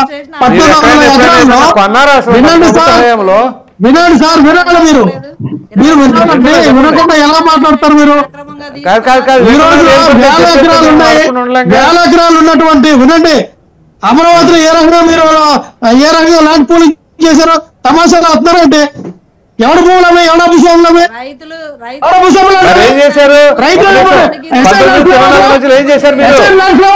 ఆ భూములు తీసుకున్న తర్వాత మీరు అధికారంలో రైతులకి మీరు ఈ రోజు 37,000 ఎకరాలు ఎక్కడి నుంచి సేకరించారంటే ఏం మాట్లాడతారు మీరు? వచ్చి కానీ అవుతారు సబ్జెక్ట్ లో పవన్ కళ్యాణ్ గారు వచ్చి మాట్లాడతారు కానీ ఏంటి సార్ మీరు అసెంట్ ల్యాండ్స్ ఏంటి సార్ పవన్ కళ్యాణ్ గారికి చొక్కలో రాజకీయం చేస్తారు. సో అది మాట్లాడుతూ మీకు తెలుసా, జగన్మోహన్ రెడ్డి గారు తెలుసా, జగన్మోహన్ రెడ్డి గారు తెలుసా, కాదండి మీ నాయకుడు జగన్మోహన్ రెడ్డి గారు తెలుసా, కబ్జా చేస్తారా? మీరు పవన్ కళ్యాణ్ గారు తెలుసా? పవన్ కళ్యాణ్ గారి దగ్గర మీరు ప్రసాద్ గారు కాదండి, మనం మాట్లాడేటప్పుడు ఒక లైన్ ఉంటుంది, ఆ లైన్ లో మాట్లాడదాం. ఈ చట్టం అనేది అందరూ పాటించాలి. ఎవరైతే గవర్నమెంట్ ల్యాండ్స్, ఎవరైతే అసైన్ ల్యాండ్ లో ఎవరైతే రిజిస్ట్రేషన్ చేసుకున్నారో వాళ్ళందరూ కూడా వదిలేయాలి, వాళ్ళందరి దగ్గర కూడా భూములు లాక్కోవాలా. మీరు అనుమతిస్తే ఒక మాట బసవరావు గారు చెప్పండి ఒక నిమిషం. మీరు అనుమతి ఇప్పుడు లక్ష్మణరావు గారు చెప్పిన దాంట్లో వాస్తవం ఏంటంటే అమరావతి 30,000 ఎకరాలకు సంబంధించి అసైన్ ల్యాండ్ ఉన్నప్పుడు వాళ్ళని ఎందుకు పరిగణలోకి తీసుకొని వాళ్ళ ల్యాండ్ పూలింగ్ కింద కొనుక్కున్న వాళ్ళకి లబ్ధి కలిగించారు. ఆ విధంగా ఆయన అడుగుతా ఉన్నారు. రెండోది ఏంటంటే ఇప్పుడు అక్కడ సరస్వతి భూములకు సంబంధించి 24 ఎకరాలు ఇప్పుడు రద్దు చేసినప్పుడు అలాంటిదే రాష్ట్ర వ్యాప్తంగా ఎందుకు తీసుకోవట్లేదు అనేది ఆయన ప్రశ్న. ఇప్పుడు నేను కూడా అంటుంది ఏంటంటే పవన్ కళ్యాణ్ గారిని అలా ఎలా అంటారండి? మీ కాట్సాన్ని అంటే నేను పవన్ కళ్యాణ్ గారి సపోర్ట్ కాదు, మీకు టోటల్ గా మీకు క్లారిటీ ఇస్తున్నాను. పవన్ కళ్యాణ్ గారు ఓ పక్కన మీరు కర్నూలు వెళ్ళి ఆయన ప్రశంసిస్తేనేమో దాన్ని తీసుకుంటున్నారు, లేదా తక్కువ పవన్ కళ్యాణ్ అని ఎలా నేస్తారు? ఆయన ఒక జనసేన అధినేత. మీరు అడగటంలో వాస్తవం ఉంది. ఏంటి మనం తొందరపడి ఎలా పడితే మాట్లాడకూడదు కదా. మీరు 2019-24 మధ్య అలా అసైన్ ల్యాండ్లు కొన్న వాళ్ళందరి మీద రద్దు చేయొచ్చు. ఇట్లా ఇదే విధంగా ఎందుకు ఆక్రమార్కుల మీద ఉదాసీనంగా వ్యవహరించారు? ఇప్పుడు అది కూడా తేలాల్సి ఉంది, అది కూడా చెప్పాలి. నేను అడుగుతుంది అది అదే నా క్వశ్చన్. ఇప్పుడు 14 నుంచి 19 మధ్యలో చంద్రబాబు నాయుడు గారు అప్పుడు నిర్ణయం తీసుకుని కొన్ని అసైన్డ్ భూముల్ని వాళ్ళు తీసుకున్నారు. తీసుకున్నప్పుడు మీరు అధికారంలోకి రాగానే వాటిని ఎందుకు రద్దు చేయలేదు చల్లదని? ప్రసాద్ గారు మీరు మంచి ప్రశ్న వేసారో మీరు అనుకుంటున్నారు. అసైన్ ల్యాండ్స్ కానీ గవర్నమెంట్ ల్యాండ్స్ కానీ ఒకరికి రిజిస్ట్రేషన్ కి గవర్నమెంట్ లెక్కల ప్రకారం అమ్మేటప్పుడు వాళ్ళు దేనికి డెవలప్మెంట్ కోసం ఇచ్చేటప్పుడు ఖచ్చితంగా ఇప్పుడు 100 ఎకరాలు కొన్నప్పుడు ఒక 50 ఎకరాలు 20 ఎకరాలు అసైన్ ల్యాండ్స్ కానీ లేదా గవర్నమెంట్ ఉంటాయండి. వాళ్ళకి మీరు డెవలప్మెంట్ చేయమని ఇచ్చారండి. మీరు ఒకసారి అమ్మిన తర్వాత ఒకసారి తీసుకున్న తర్వాత మీరేదో కక్షపూర్తిగా తీసుకోవాలి లేదా వెనక్కి లాక్కోవాలి అనుకున్నప్పుడు అది జగన్మోహన్ రెడ్డి గారికి ఒకటిగా కాదు కదా, అందరికీ వర్తిస్తుంది కదా. అట్లా అన్నారు మధ్యలో ఇడుపుల 100 ఎకరాలు ఉన్నప్పుడు ఇడుపులపాయలో 100 ఎకరాలు ఉన్నప్పుడు ఆ విషయం అసైన్ అని తెలిసినప్పుడు రాజశేఖర రెడ్డి గారు రిటర్న్ చేశారండి. ఉచితంగానే గవర్నమెంట్ కి రిటర్న్ చేశారు. ఆ విషయం గుర్తు చేస్తున్నారు మస్తన్ రావు గారు. నేను అదే చెప్తాను మస్తన్ రావు గారు, ఒక జగన్మోహన్ రెడ్డి గారికే కాదు ఈ చట్టం అందరికి వర్తం చేయండి అన్న. ఎవరెవరి దగ్గర అయితే 1000 ఎకరాలు ఉన్నాయో, ఎవరెవరి దగ్గర అయితే అసైన్ ల్యాండ్స్ ఉన్నాయో, ఎవరైతే గవర్నమెంట్ భూములు కొనుక్కున్నారో చౌకబారంగా వాళ్ళు వర్తం చేయండి, తీయండి. జగన్మోహన్ రెడ్డి గారి తీసి ఎందుకు పోతుందో చూపిస్తారు. మిగతా వాళ్ళ దగ్గర లేవా 1000 ఎకరాలు? మిగతా వాళ్ళు అసైన్ ల్యాండ్లు కొనుక్కున్నాడు, మిగతా వాళ్ళ దగ్గర గవర్నమెంట్ భూములు లేవా? లక్ష్మణ్ గారు, ఇప్పుడు ఇసుకకు సంబంధించి మీ పైన అక్రమ కేసులే, మద్యానికి సంబంధించి అక్రమ కేసులే, గనులకు సంబంధించి అక్రమ కేసులే, ఈ కాదంబరి జత్వాని కేసు అక్రమమే, అంతేనా? వాళ్ళన్నీ కూడా అక్రమ కేసులు పెట్టారు, ఏది కూడా నిరూపించుకోలేని స్థితిలో పరిపాలన కొనసాగిస్తూ ఉన్నారు. వాళ్ళ దగ్గర ప్రాపర్ డాక్యుమెంట్ ప్రాపర్ ఎవిడెన్స్ ఉంటే మీరు ఎందుకు చర్యలు తీసుకోవట్లా? మీరు ఛాలెంజ్ చేస్తారు ప్రసాద్ గారు. క్లియర్ చేయండి. కాదు, డౌట్ వచ్చింది, క్లియర్ చేయండి. వాళ్ళ దగ్గర ఆధారాలు లేవని అంత గట్టిగా చెబుతున్నారంటే ఆధారాలు లేకుండా చేశారండి మీరు? ఆధారాలు ఉంటాయి కదా, అసలు అక్కడ అవినీతి జరిగితే కదా ఆధారాలు ఉండడానికి. అవునా? అవినీతి జరిగితే కదా సార్ మీకు ఆధారాలు ఉండాలి.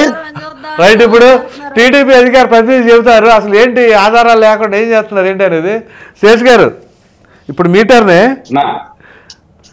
చెప్పండి, ఏంటి అసలు మీరు ఇంత అధికారం ఇస్తే మాత్రం అంత ఇదిగా చేస్తారా ఏంటి? ఆధారాలు లేకుండా కేసులు మాత్రం పెడుతున్నారు, అరెస్టులు చేయలేకపోతున్నారు, అక్కడే మీకు కోర్టులు ముట్టుకెళ్ళేస్తున్నాయి అంట కదా, అవునా? కాదన్నా, మీకు స్కిల్ కేసు ఒక ఎగ్జాంపుల్. విపరీతంగా ట్రోల్ అయినటువంటి న్యూస్ లోకి వచ్చినటువంటిది ఒక సినిమాలో క్లిప్ పెట్టి అరెస్ట్ చేసిన తర్వాత ఆధారాల కోసం ఎతకండి, ఆధారాలు ఉన్న తర్వాత అరెస్ట్ చేయండి అనేది ఒక క్లిప్ ని విపరీతంగా మీమ్స్ లోకి వెళ్ళింది, అది అందరూ చూసిందే. సో అలాగా కక్ష సాధింపు ద్వారంలో వెళ్ళాలనుకుంటే లక్ష్మణరావు గారి దగ్గర మొదలెట్టి జగన్మోహన్ రెడ్డి దగ్గర అందరిని అరెస్ట్ చేసి చాలా కాలం అవ్వాలి. కానీ ఈ ప్రభుత్వం ముందున్నటువంటి ధ్యేయం ఏంటంటే అరెస్ట్ లో లేదా ఇంకొకటో కాదు, ముందు స్టేట్ కి ఎలాగా డబ్బులు తీసుకురావాలి, రాష్ట్రాన్ని ఎలా అభివృద్ధి చేయాలి, ఎట్లాగా దీనికి యువతకు ఉపాధి అవకాశాలు కల్పించాలి, నాశనం అయినటువంటి రాష్ట్రాన్ని ఎట్లాగా మళ్ళీ జీవం పోసి బతికించాలనే దాని మీద మొత్తం ఎంటైర్ కూటమి గవర్నమెంట్ ఇంక్లూడింగ్ పవన్ కళ్యాణ్ గారి నుంచి లోకేష్ గారి దగ్గర ప్రతి ఒక్కరూ ఆ దిశగా పనిచేస్తా ఉన్నారు. కాబట్టి వీళ్ళు ఏంటంటే ఆధారం ఉంటే అరెస్ట్ చేయండి అన్నారు. వీళ్ళకి కూడా ఏంటంటే చంద్రబాబు నాయుడు గారు, మీ ఇద్దరికి ఒక మాట చెప్పిన, కూటమి జనసేన టీడీపీ ఒక మాట నేను చెప్పిన తర్వాత మీరే చెప్పండి. మీరు అభివృద్ధి చెయ్యండి, అరెస్ట్కి అభివృద్ధికి సంబంధం ఏంటి? 1. 2, మీరు అభివృద్ధి చేసే పనిలో ఉండి ఇక్కడ నిజంగా అవినీతి అక్రమాలు చేసిన వాళ్ళని వదిలేయటం కూడా పెద్ద నేరమే. అది అంతకంటే పెద్ద నేరం.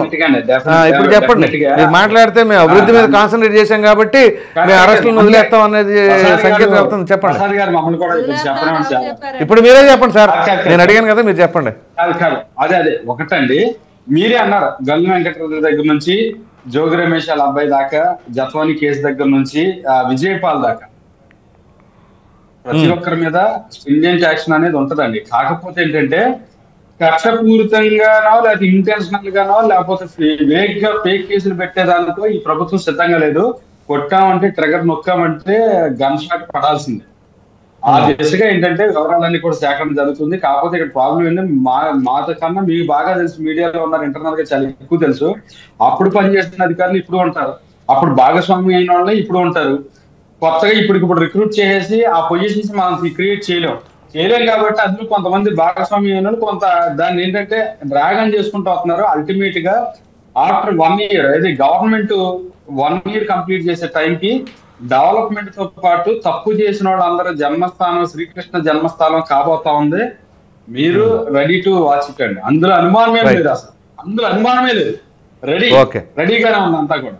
రైట్, మస్తాన్ రావు గారు, సో ఈ కేసులు ఫుల్, అరెస్టులు నిల్లు, మరి దీనికి సంబంధించి ఎందుకని జాప్యం జరుగుతుందంటారు? అసలు లోపం ఎక్కడ ఉంటుందంటే, ఇప్పుడు జోగి రమేష్ ఉంది అగ్రిగోల్డ్ భూములకు సంబంధించి, పేర్నాని గారు ఉంది రేషన్ బియ్యానికి సంబంధించి, అలాగే ఫైల్ దశ ఉంది భూములకు సంబంధించి. క్లారిఫికేషన్, ఇప్పుడు జయసుధా గారి కేసు ఏదైతే ఉందో అది జడ్జి గారు బెయిల్ ఇచ్చారు. ఆల్రెడీ ఆ కేసు ఎంక్వైరీ జరిగింది. ఈవెన్ తిరుపతితో సహా విజిలెన్స్ కమిటీ కూడా నాకున్న ఇన్ఫర్మేషన్, ఇంటర్నల్ ఇన్ఫర్మేషన్, ఏదైతే టీం వచ్చిందో కమిటీ చేశారో సెంటర్ స్టేట్ కొలాబరేటర్ తోటి రిపోర్ట్ కూడా సబ్మిట్ చేశారు. Very coming days very few. ఇప్పుడు తిరుపతి తొక్కిసలాట మీద కూడా విచారణ చేయమని చెప్పేసి కోర్టు ఆదేశాలు ఇచ్చింది లేండి రాత్రి తాజాగా. సో అట్లాగే కాదంబరి జత్వాని కేసుకు సంబంధించిన ఎపిసోడ్, ఇలా అనేక కేసులు అయితే మాత్రం ఇలా తెరపైకి తీసుకొచ్చేస్తున్నారు, గాల్లో పెట్టేస్తున్నారు. సో ఏంటి, ఎక్కడ ఉంటుంది అంటున్నా ఈ జాప్యానికి కారణం? చెప్తానండి ప్రసాద్ గారు. ఇప్పుడు సార్, ఈ రాజకీయ కేసులు, రాజకీయ ఆరోపణలు లేదా ఎత్తుగడలు, ఎన్నికల ముందు ప్రత్యర్థుల మీద బురద చల్లటం, అలాగా మారిపోయింది తప్పితే ఎక్కడా కూడా మీకు 2019 చూడండి, 2019లో 6 లక్షల కోట్ల రూపాయలకి అవినీతి చక్రవర్తి చంద్రబాబు నాయుడు అని చెప్పేసి జగన్మోహన్ రెడ్డి పబ్లిష్ చేశారుగా. మనం మొత్తంగా చూస్తే 2019-24 మధ్య వాళ్ళు పెట్టిన కేసు ఏంటంటే, ఒకటి కోర్టు ద్వారా వెళ్లే ప్రయత్నం చేశారు, అమరావతి క్విట్ప్రో, అది కోర్టు కొట్టేసింది.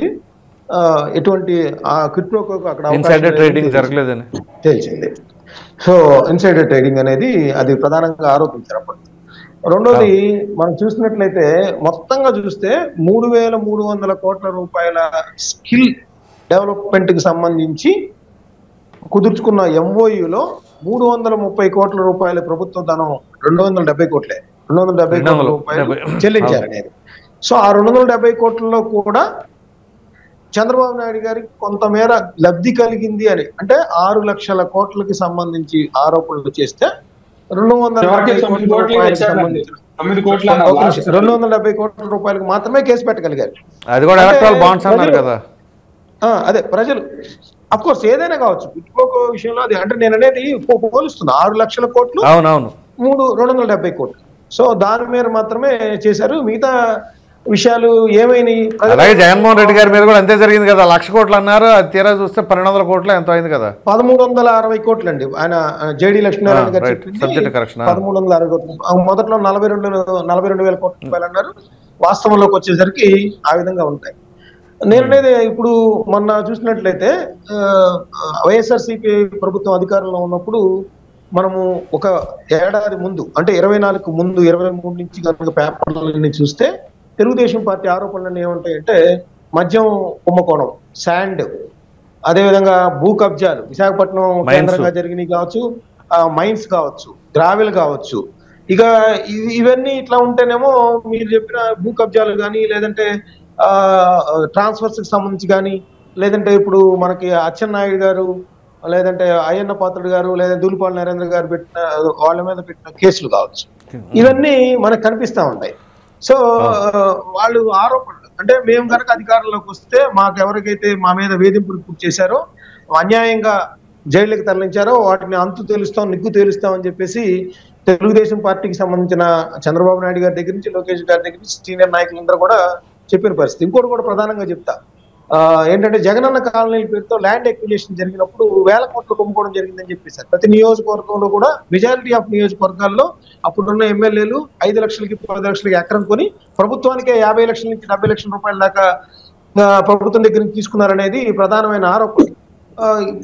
నాకు తెలిసి అయితే ఒక్క ఎమ్మెల్యే మీద కూడా తెలుగుదేశం పార్టీ కుటుంబ ప్రభుత్వం కేసు పెట్టలేదనే చెప్తా ఆ విషయానికి సంబంధించి. మదనపల్లి ఫైల్స్ కానీ జరిగిన మాట వాస్తవం వల్లది, జరిగిన మాట వాస్తవం కాదంటే అది నమ్మాలి కదా, మరి మీరు నిరూపించాలి. నిరూపించలేనప్పుడు అది వాస్తవం చెప్తారు, బుర్ర జల్లారని చెప్తారు. అది వాళ్ళ గురించి కాదు నేను అనేది వాస్తవం అని నాకు తెలిసినంత వరకు కొన్ని నేను చెప్తున్నా అంతవరకే, కానీ పార్టీల పరంగా మాట్లాడతారు.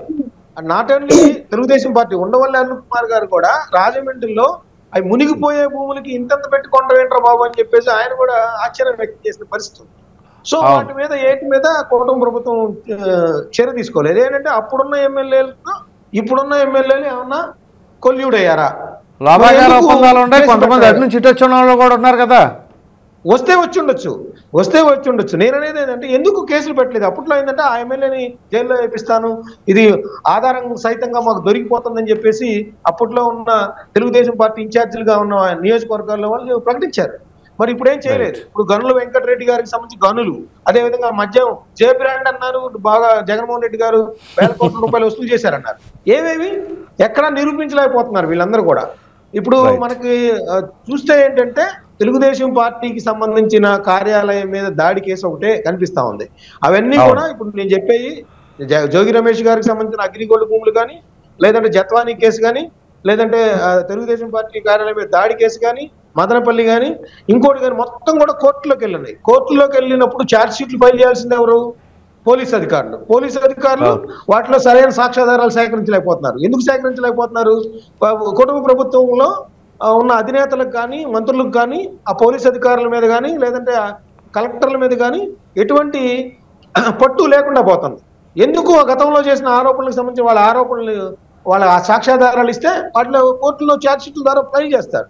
అంటే నేతల మధ్య ఉన్న అంగీకారం జరుగుతున్నాయా లేదా దానిలో వాటాలు వీళ్ళకి అందుతున్నాయా అని. ఎందుకంటే చంద్రబాబు నాయుడు గారు స్వయంగా బాబు అటు ప్రభుత్వం ఇట్లా గతంలో గ్రావెళ్ళు మద్యం విషయంలో దోచుకున్నారనే ఆరోపణలు వచ్చిన నేపథ్యంలోనే మనకు కట్టబెట్టారు. మనం కనుక అట్లాంటివి కనుక పాల్పడితే జనసేనకి సంబంధించిన పవన్ కళ్యాణ్ గారు స్పష్టంగా చెప్పారు, అట్లాంటివి పాల్పడితే కనుక మనం ఒళ్ళు దగ్గర పెట్టుకొని వెళ్ళాలి. ఎందుకు 164 స్థానాలు మనకి ఇచ్చారనేది రివ్యూ చేసుకోకుండా వాళ్ళకి ప్రజలకు సేవలు అందిస్తా పారదర్శకంగా ఉంటేనే మళ్ళీ మనం తిరిగి అధికారంలో రాగలుగుతాం. లేదంటే వాళ్ళ పరిస్థితి మనకు వస్తుందని చెప్తూనే రివ్యూ చేసుకుంటా ముందుకు వెళ్తా ఉన్నారు. మరి ఆ కేసులకు సంబంధించి ఎక్కడ రాజీలు జరుగుతున్నాయి? లేదంటే ప్రజలు పిచ్చోళ్ళు చేసినట్టుగా ఉంటది. ఎందుకంటే 2019లోనేమో చంద్రబాబు నాయుడు గారి మీద ఆరోపణలు చేశారు, అది నిరూపించలేకపోయారు. ఇప్పుడేమో జగన్మోహన్ రెడ్డి గారి మీద ఆరోపణలు చేశారు, అవి నిరూపించలేకపోతున్నారు. ఏంటి వీళ్ళు ఎలక్షన్స్ వచ్చినప్పుడు అధికారం కోసం ఆడుతున్న నాటకాల? అసలు వీళ్ళు వాస్తవం ఎంత ఉంది? ఎంత బురద జల్లుతున్నారు?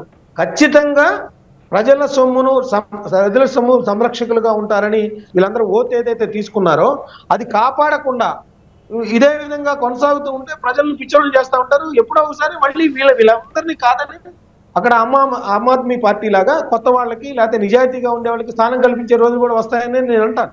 ఖచ్చితంగా ఇప్పుడు ఏదైతే కేసులు పెట్టారో, మీరు ఆరోపణలు చేశారో, 1000 కోట్ల రూపాయలకు సంబంధించి ప్రజాధనాన్ని తిరిగి ప్రభుత్వానికి చెందేలా చేయటంలోనే వీళ్ళ యొక్క సక్సెస్ ఆధారపడి ఉంటుంది. ప్రజలు కూడా వాళ్ళు విశ్వసిస్తారు. చూద్దామండి మరి ఈ కూటమి ప్రభుత్వం ఎప్పుడైనా సీరియస్గా తీసుకుని నిజంగా అవి ఎలిగేషన్సా లేకపోతే ఫ్యాక్ట్సా అనేది ప్రూవ్ చేస్తూ వెయిట్ చేయాలి. చూద్దామండి. ధన్యవాదాలండి. చర్చలో పాల్గొన్నందుకు శివపార్వతి గారు, జనసేన పార్టీ అధికార ప్రతినిధి, అలాగే దాసరి శేష్ గారు, టీడీపీ అధికార ప్రతినిధి, రేగి లక్ష్మణరావు గారు, వైసీపీ అధికార ప్రతినిధి, అలాగే మస్తాన్ రావు గారు, రాజకీయ విశ్లేషకులు అందరికీ ధన్యవాదాలండి. మళ్ళీ రేపు కలుద్దాం.